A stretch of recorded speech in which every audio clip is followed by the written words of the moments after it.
Hello, and welcome to another episode of Finding Mr. Hyde, the podcast. I'm your host, Allie Jackson, and I'm bringing you my positive and practical approach to dating, relationships, and all else about life based on my lived experience. Welcome back to another week. Thank you for being here. This week's guest interview is possibly my favorite guest interview I've done this year, in recent memory for sure. I absolutely loved it. It was one of those things where I got off of the phone with her or the video with her and was like, wow, like I have so much to think about coming out of that interview. So today's guest is Danielle McGeough. She is a professor and she talks a lot about career pivots and burnout based on her own story that she went through, which frankly mirrors my own a lot, which was pretty cool. But it's one of those conversations that goes way beyond what I expected. Like we started there, right? With career pivots and identity. And we end up in dating and performativity. I think I'm pronouncing that right, theory. And she has so many little phrases that just made me go, oh shit, yeah, I love that. She also shares something that she created called the RISE ritual method, which is this practical framework for finding, like designing meaning into your day, especially when you're in a transition. It really spoke to me. And I think it could really help a lot of people that are maybe feeling stuck in various parts of their life, not just career, right? And on that note, I'm actually going to have Danielle back on the Patreon in a couple of weeks to dive into this more and talk about rituals that we can bring into our dating life to combat dating fatigue, which one of the other interesting things that Danielle and I talked about is sort of the difference between burnout and demoralization. And I think a lot of what we consider dating burnout is actually demoralization and is tied into our identity and the stories that we tell ourselves about that identity. It's just one of those conversations where I keep thinking about it. I keep thinking about it. I keep thinking about the different ways that her work could be applied, the different things that I want to ask her when we talk on the Patreon. It's just so great. You're going to love it. Speaking of the Patreon, we had a fun week this week because we are at the finish line for our engagement ring. And I was sharing all about that on the Patreon and answered a couple really great questions from the listeners as well. As a reminder, the patrons get a dedicated question form that pretty much if you ask a question in that form, I will get to it on a Patreon episode. I love doing Ask Me Anything episodes on the Patreon. I do have a Hot Topics episode coming up on the public pod though. So if you have a question that you want to submit, I do have a few lined up in the queue, but I have room for more. So you can go to tinyurl.com/FMHpodQS, FMHpodQs. And that link is also in the show notes. So you can check that out there. Because one of those is coming up. That's also where you can do storytime submissions. I have a few of those coming up as well. I absolutely love sharing your stories and they really resonate with the audience. So I just appreciate everybody who comes on the show and shares their story. So if you have a story time as well, please, please, please submit there. Updates on my end are going to be brief this week because I am officially on vacation. Skyline and I got to Barcelona actually, literally an hour ago. We checked into our hotel just now and we're going to Italy tomorrow. We're spending a night in Barcelona. We found a cheap flight to Barcelona. It was cheap for a reason. Was not a comfortable experience on this red eye, but we got here. It was a smooth experience beyond feeling pretty cramped. And I've never been to Barcelona before. Meeting up with a friend who I actually met in Europe when I went on my first girls trip to Greece, my first FMH trip. She was on that trip and she lives here. So we're going to hang out. Skyline and I are going to wander around, get tapas, see a couple sites. Obviously, we would love to be in Barcelona for longer at a future date. But for that reason, updates are going to be a little bit lighter. I will have more to share next week as we will be mid-Italy trip. And we are also recording our 2-year anniversary episode. So you still have time to get questions in for that. We're going to record it while we're in Italy. So you can do that at that same link, tinyurl.com/FMHpodQS, or you can DM me. That works too. I posted a thing to my story, so I have a bunch of questions already, but always happy to hear more. I do have a media mention this week. It is a little bit niche. I know, though, that we have a lot of listeners in Washington, D.C. When we did our live show, there were so many people there, and I see it in the analytics. I know a lot of you live in D.C. Something really cool came across my TikTok FYP a few days ago, and I wanted to share it. It's actually an Instagram account, and the account is Something Different DC. And they seem to put on a lot of very cool events. Specifically, this happened already, but the video that came across my FYP, was about an event they did called Unpopular Opinion, where based on the video, people are like sharing unpopular opinions they have and then like doing like a deck about them. And the reason I wanted to bring this up is not just to flag this Instagram account that seems to be running cool events for my folks who live in DC, but that is part of it. So if you live in DC and you are looking for cool things to do, maybe you're looking to do things that are not dating apps and meet people, check this out. But I also bring it up because it just is a good reminder that there are cool things happening in cities everywhere that aren't dating events that are bringing people in. And that is my number one recommendation for trying to meet people off of dating apps is to go to non-dating events. Not just like go to a bar, go to a show or whatever, but go to events where people are going to be interacting that aren't necessarily dating related. And don't get me wrong, I love a dating event. I love a singles mixer. I love a speed dating event.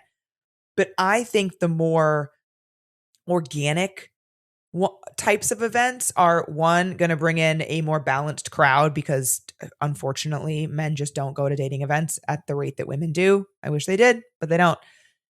So they're going to bring in a more balanced crowd. But two, I think it is easier to have a more authentic conversation, a more organic conversation with someone when you're not in the context, this like construct of a dating event.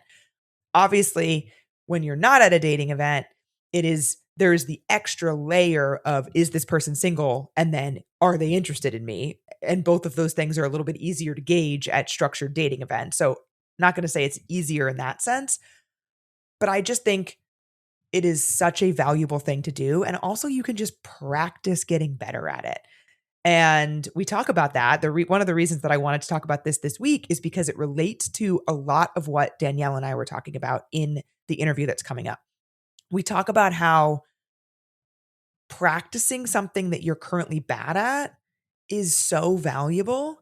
And like, she just has a whole reframe for how to think about things that you're not yet good at or that you're new at or whatever it is. Like we love a reframe around here, you know that. And I just love the way that she talks about practicing, like flexing muscles you're not used to, practicing things that you're not good at, and pushing yourself out of your comfort zone and how that really leads to growth. And so when this came up, I was like, yes, this is the perfect example. For my DC folks, literally, I gave you an Instagram account. Go there. They seem to have cool events. But people who live elsewhere, try to find these types of things, whether that's searching on Eventbrite, whether that's searching on Meetup, whether that's searching the Explore tab of your Instagram or your FYP on TikTok, like searching, fun events, Chicago, or like wherever you live. Obviously, this is going to be easier in bigger places. Push yourself to do that. Single or not, honestly, because it just seems like a hell of a lot of fun. Like this event looked so fun. So that is this week's media mention and your reminder to get out there and do stuff. And now let's get to Danielle. And we are back with Danielle. Hi, Danielle. Welcome to Finding Mr. Height, the podcast. Thank you so much for having me. Thank you for being here. This is an exciting topic for me because we were chatting a little before we went on mic about how I've been talking a lot more about career on the podcast, especially on my Patreon, but also bringing it onto the public podcast. And so I'm really excited to chat with you about not really like productivity and career stuff specifically, but more about the pivots that we make throughout our career and kind of how they impact the rest of our relationships. And you come to this from a really personal lens in your own story. I would love for the listeners to hear a little bit about that. Absolutely. So when I was probably 20, I decided that I wanted to become a professor. And at the time when I told all of my friends that, they were like, oh, you have to get a PhD for that, right? And I was like, yeah, but I really wasn't the smart kid growing up.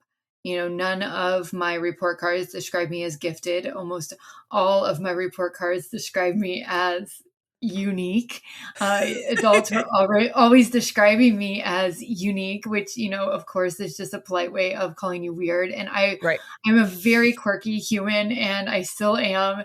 I was a very weird kid, and I like to think whimsical. I love that. So Yes, and so the idea of doing something like getting a PhD was this thing that really wasn't connected to many of the identities that I held. And so I was like, Mm. "Ooh, if I'm gonna keep up with all these smarty pants, I'm gonna have to work twice as hard as everyone else to do it."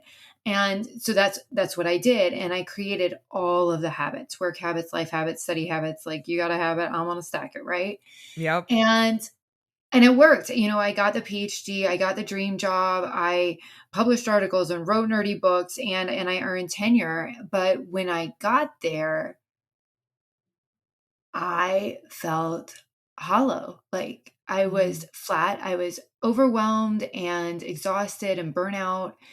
And I was like, whoa, I spent my whole adult life working towards this, and is this it? Is I expected it to feel different. And I think that that was one of the first times where I realized how much my identity had really gotten tied up in my career. And I was also a new parent at the time, and so kind of taking on that new role as a parent and kind of going, okay, where does that play into my identity as well? And so there was just a whole mess of things happening. Yeah, out of curiosity, what was your PhD and what were you teaching? So I teach in communication and media. My PhD is a funky area called performance studies, where it's sort of like theater meets anthropology meets identity studies. So I've always been really interested in how we can use creative forms of communication in order to engage in personal and social change. Cool. Yeah, actually, I mean, like, there's so many things that I've loved about that, but because you love something and you're so passionate about those things, it's so easy to let it consume you. Yeah, I wanna go back to something you said in the beginning of that story, which was where you told yourself essentially that you were not in the smarty pants group because of all of these experiences that you had throughout your life, and I think that is so powerful because I think that is just such a good example of the stories that we tell ourselves and the labels that we decide that we have. Absolutely. And, some of those I think other people maybe place on us. Mm. So, we might be called unique over and over again, and then recognize the absence of, oh, I wasn't in talented, and gifted. I wasn't the student that, people saw as being the smart one. So, there's so many different external factors that kind of make us inform the stories that we tell ourselves. And it can be hard for us to remember that it is just, in fact, a story, and that we have some agency, that we are co creators in these stories as well, and that we can shape and author our own Yeah. stories. I see that a lot in sort of a parallel path with people's dating lives, like, I'm thinking about the label late bloomer, Mm, hmm. and that is something that I identified with when I was younger as somebody who, in middle school and high school, saw so many other kids getting into I'm putting relationships in quotes, but, like, having romantic experiences, let's say, and I really was not, and I labeled myself in that way and then became somebody who thought that I wouldn't naturally find romantic experiences, and that impacted how I acted. Absolutely. So a lot of my research around identity, there are all of these things like social roles and, maybe labels that we give ourselves that impact our Mm. identity. But the other thing that impacts our identity, and there's kind of a cool, I'll get a little nerdy on you here, Please. theory called performativity. And this is the idea that what we do over and over and over again actually shapes who we are. And Mm. so while, yes, all of these different labels might impact us, we also have the ability in these like cracks and these fissures to take some actions ourselves. And so if you define yourself as a late bloomer and then you start acting like a late bloomer, Yep. right? So, and you wait for those experiences to come to you, then it's sort of the self-fulfilling prophecy, right? Whereas if you kind of go, no, I am a creator in my own story. Others, I feel, I've been a late bloomer, but now I'm going to make choices to create this new identity for myself, even if it feels awkward or clumsy or unfamiliar, Mm. right? That these repetitions of doing something a new way over time actually work to create a new version of you. That is so powerful, and I'm just thinking of so many ways that I can relate it to dating. Like, something else that's coming to mind is we've talked a lot about dating burnout on the pod and how people are over the apps and it's like banging their head against a wall and they want to do more stuff in person. But going to in-person events is hard if you've never done it before. And walking up to strangers is hard if you've never done it before. But I love this idea of performativity. Is that what it Mhm. is? Did I get that word right? Yes, Because it sounds like you could apply that to something in that way, whether that's at networking events for work or singles events for dating. absolutely. It's sort of going, what is the person who, whatever your desired state or self is, right? What would she do? And how do I just act in this small way as if, and I trust that these repetitions over time are going to create something new, that they're generative, that they're Mm. the nerdy word that we'd use is that they're constitutive of identity, which just means that like that they're making it. They're Right. so this idea of everybody's like fake it till you make it. Well, this is almost the idea that faking it is making it. That when you feel uncomfortable and all of those reps and those iterations of feeling uncomfortable, whether it's at that networking event or at that dating, that they're doing something, that they're generative, they're making you a little slightly different, more brave version of you, the sort of you that goes to these sorts of events and connects with other people. Faking it is making it. I love that. Yeah. What a cool reframe. Yeah, I think it's really helpful. And I think it can be really hard for us right now too, though, kind of being in the digital age. I think that we're craving authenticity. Yeah. And so any sort of faking it, I think we're really resistant to. But then the problem with that is anytime that we're trying to expand our identities and we're trying something new, like going to these networking events so that we can make a career pivot, so that, whether it's stepping out into in person dating experiences, the unfamiliar is going to feel ick, and that's not just imposter syndrome, right? Like, that's just, like, doing something you haven't done before, Right. and Yeah. so, I do think that there is this, part of us right now that is really skeptical of anything that might feel fake, Mm. but sometimes that feeling of faking it isn't a sign that you're in the wrong place or that you don't belong, it's just a sign that you're in the process of becoming. Absolutely.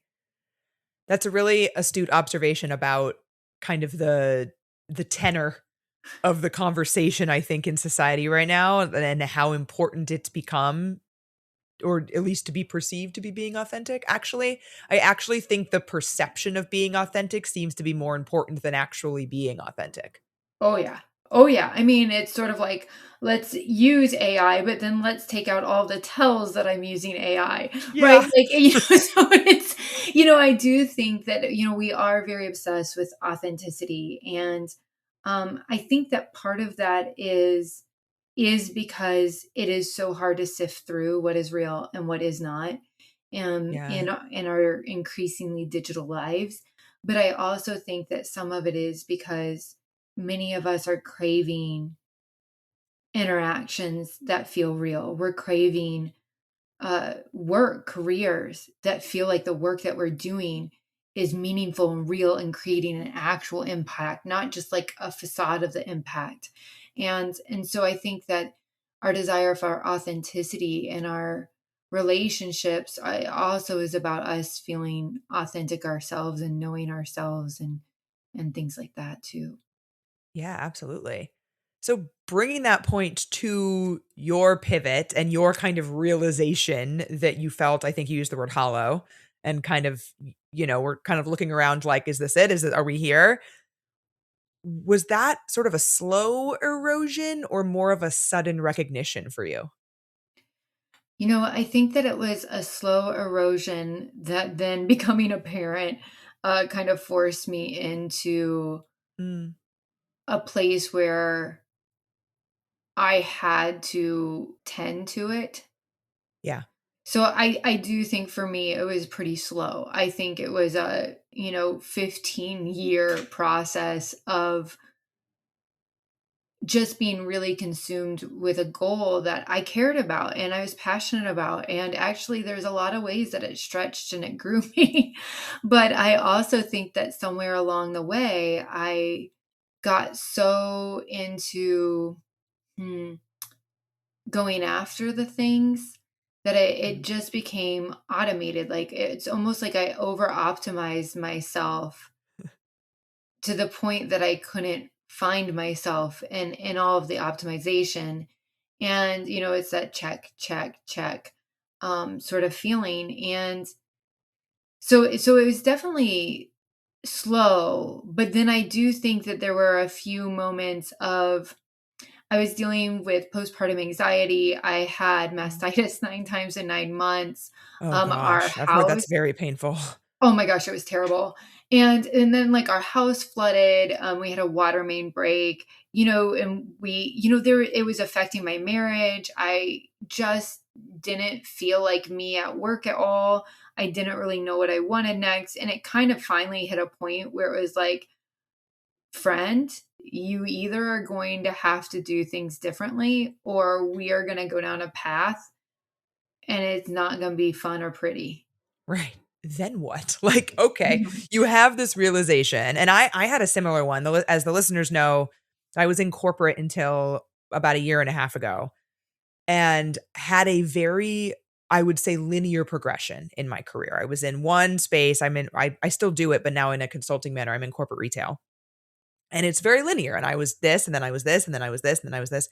And I had this goal or multi pronged goals, but I had a particular goal of reaching vice president by age 35. And I did that and then was very excited about it. And then when that wore off, was like, huh, like, so here we are. And I was looking at my boss and her boss and thinking, well, I don't want to be those people. And they're lovely people. I don't mean it that way, but I just had this moment where I feel like I was on this mountaintop looking at the other higher mountaintops being like, I don't want to climb up there. And Yeah. then I thought, well, what's wrong with me? In that moment, I'm curious what your now what was. Like when you sort of have that moment, like, and now what? Our stories are so parallel. My first inclination, right, was to grab what I've always grabbed, which is to go for more habits, right?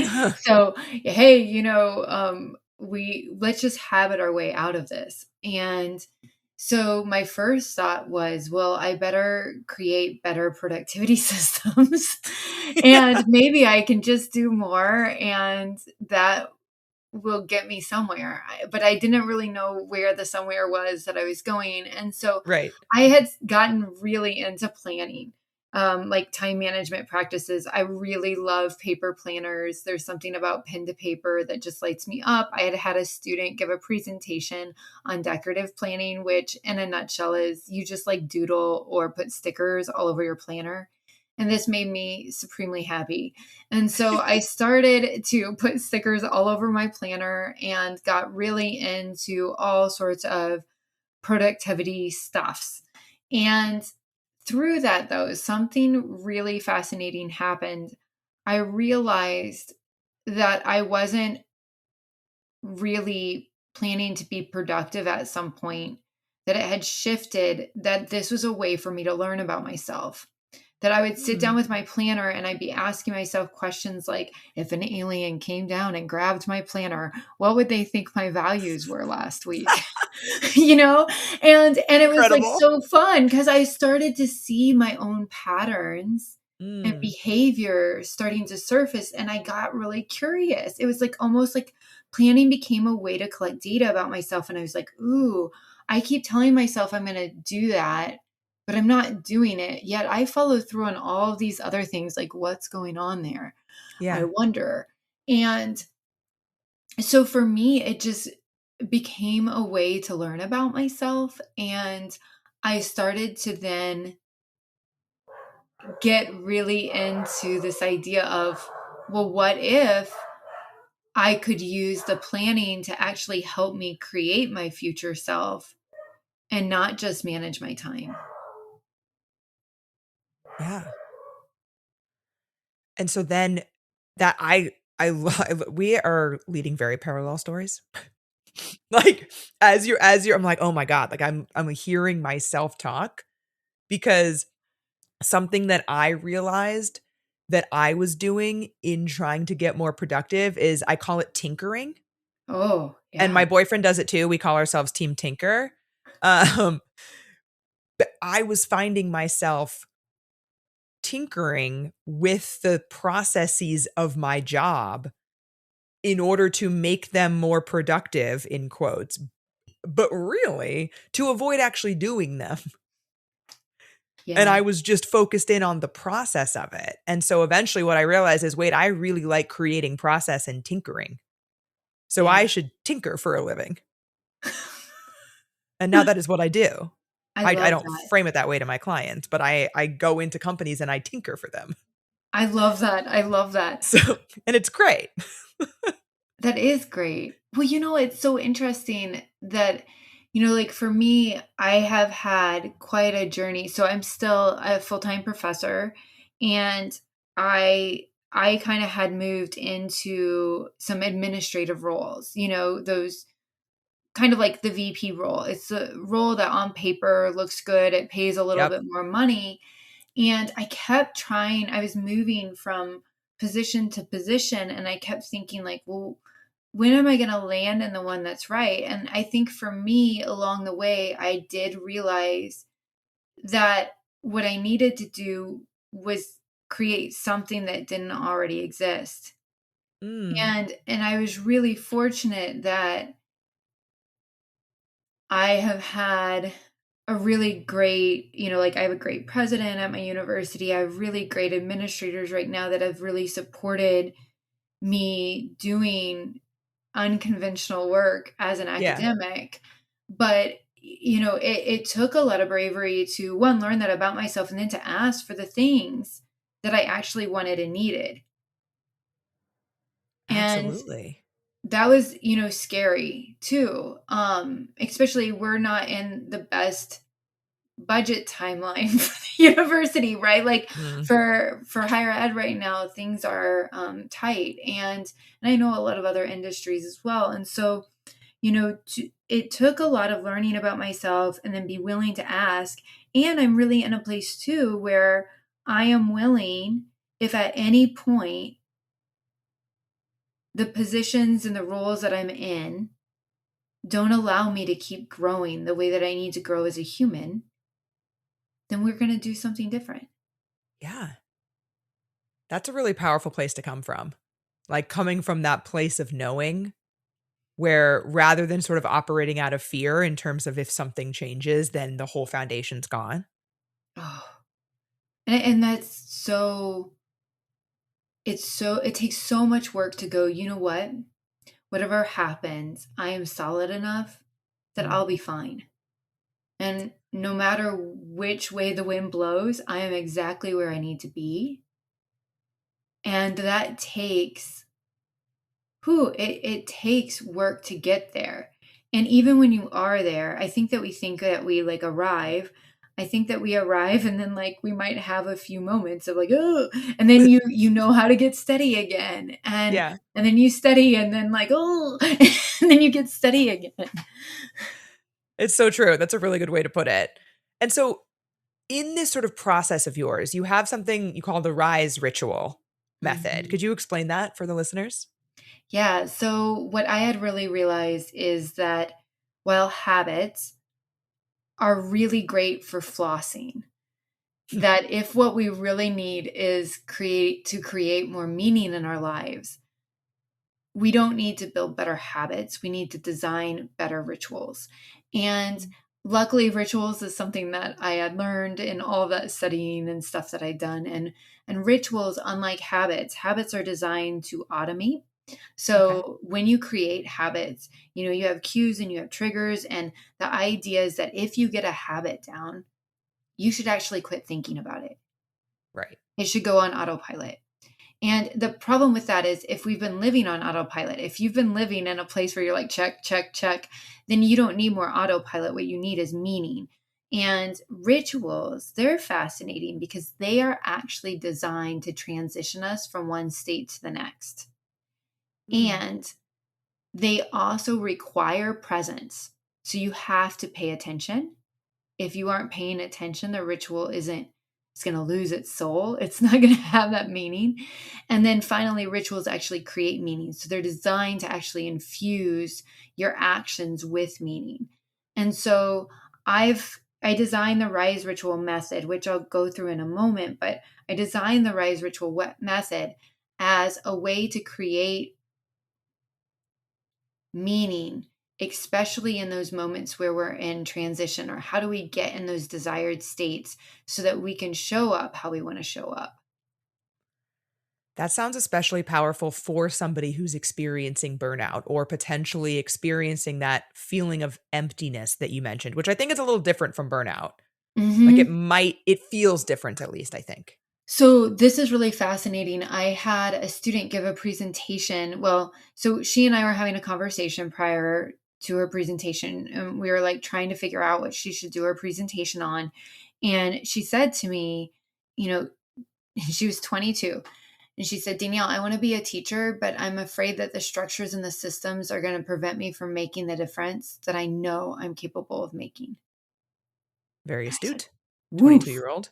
Right. And 22, right? Yeah. And I said, well, you don't just seem burnt out, you sound demoralized. Mm. And she kind of was like, her eyes got big and she's like, whoa, I haven't heard it talked about like that. And so we went and we dug in the research and what we found out, and especially coming out of research that happened as a result of COVID. So a lot with Yeah. um, teachers, first responders, people in the medical industry. And what they found is that burnout and demoralization aren't the same thing. So burnout is when you're like, I'm exhausted, I cannot keep going at this pace. Yeah.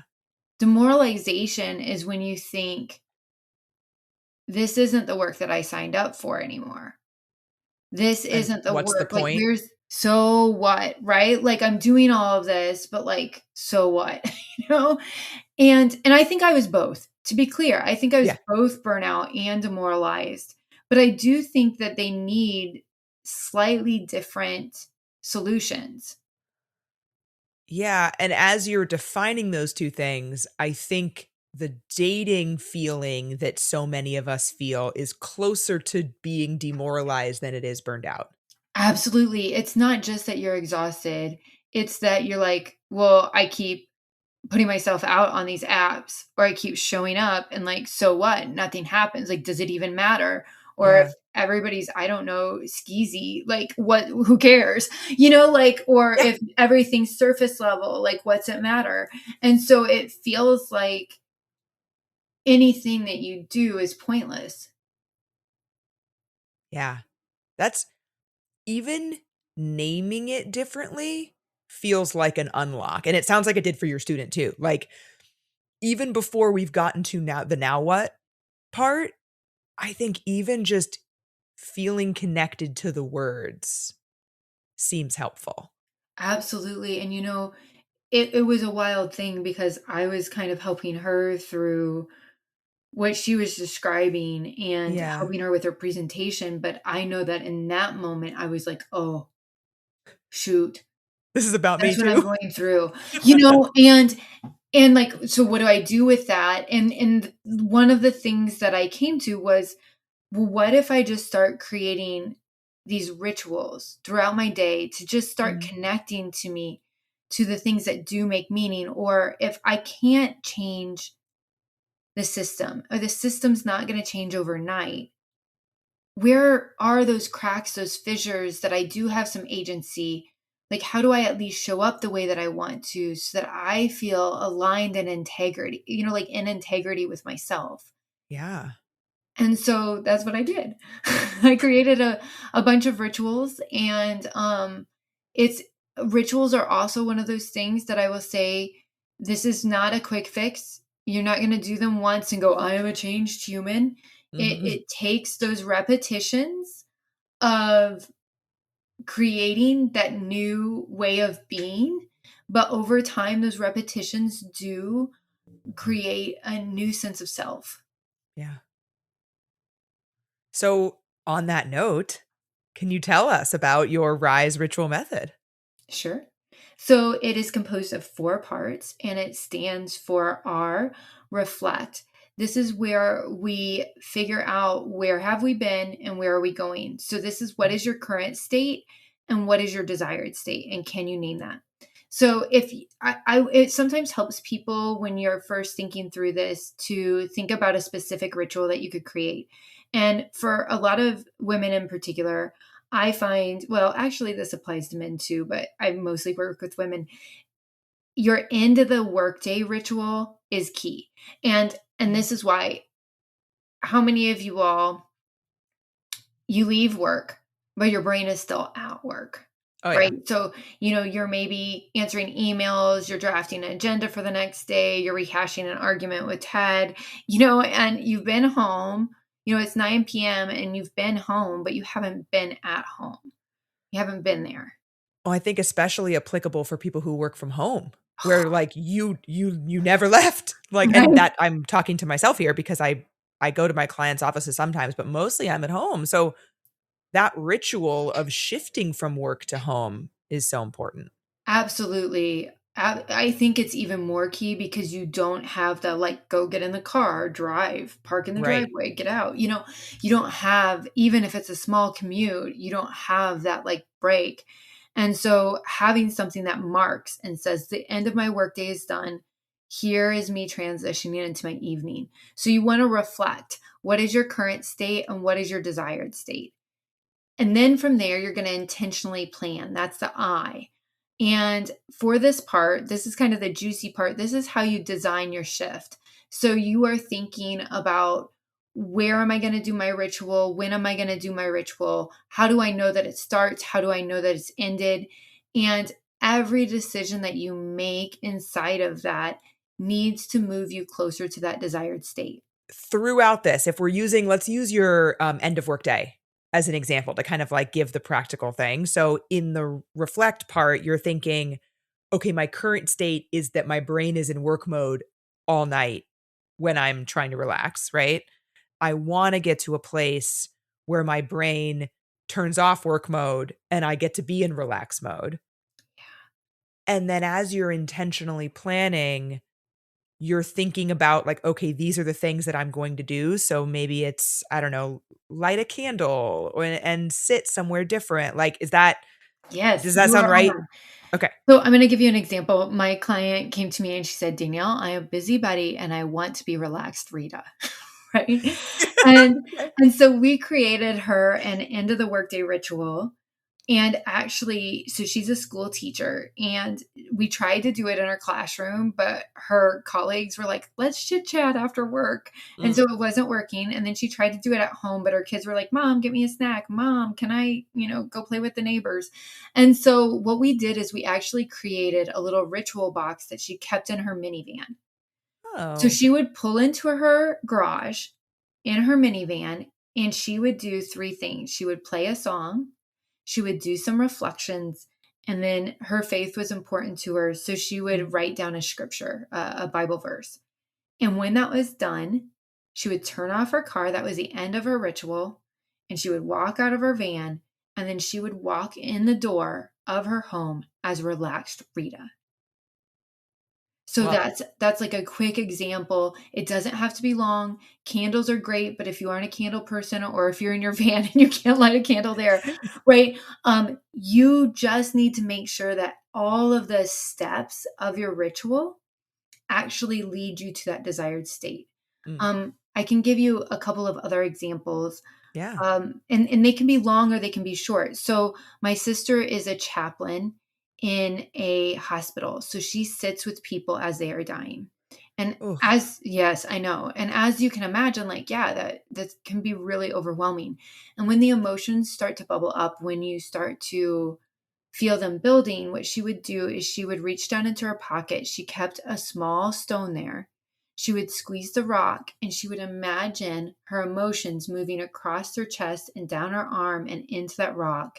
And she would just ask the rock to carry those emotions.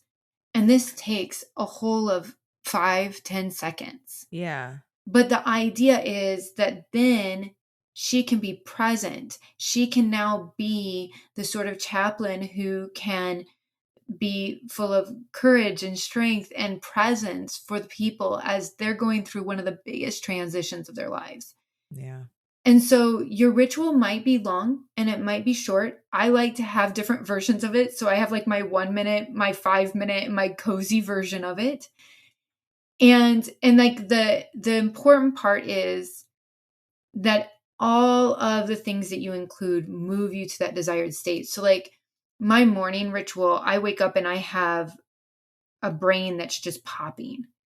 Mm, And so I actually need to calm myself in the morning. That's when my anxiety is the highest. And so all of my morning routine, I put on a giant snuggie, I do some journaling, I sit with my puppies and I rub their bellies. And it's like all very relaxing. My husband, when he wakes up, he is groggy and he is foggy. And if you would put him in a snuggie and ask him to sit on the couch with the dogs, he'd fall back to sleep. go back to Right? bed. Yeah. So his current state and my current state is different, and our desired states are different. My desired state is to make myself more grounded and calm and relaxed. He wants to be more energetic and focused and Yeah. on. And so it's really important that you not only name those states, but then you also recognize that, like, that's why I think people mess up morning routines all the time. They're like, oh, I went onto Pinterest or I read this book and it says you should do these 10 things, and then they do them. But like, depending on what your current and your desired state are, those things might be moving you in the wrong direction. Yeah, I think about that a lot when people talk about getting up early and being a morning person, and I need my sleep. If I don't get 8 to 9 hours of sleep for one night, I can do it. 2 nights, I'll probably still be okay. On the 3rd night, forget it, I'm a shell of a human. And when I realized that and started to prioritize sleeping in a little bit more over having the quote perfect morning routine, all of a sudden I felt better in the mornings without doing any of Absolutely. that shit that I saw on Pinterest. Absolutely. Well, and some of it is like, right, you have to know yourself a little bit Yeah. in order to do this. So this is one of the things that I love in designing these rituals with people. You've got to create some awareness around what is your current state, and you got to know what you actually desire Yeah. and how you want to be. And sometimes that takes a little bit of work to even get there. But so that really quick, the S stands for sensory activation, which you can hear in all those examples. You want to have some sort of sensorial experience Mhm. because it invites presence and it's going to help move you to that state. So that could be touch, like grabbing and squeezing the rock. It could be something like sound, my Like the client Busy song. Betty listening to the song. It could be a candle, right? The smell. And so there's different ways. For me, it's the snuggie.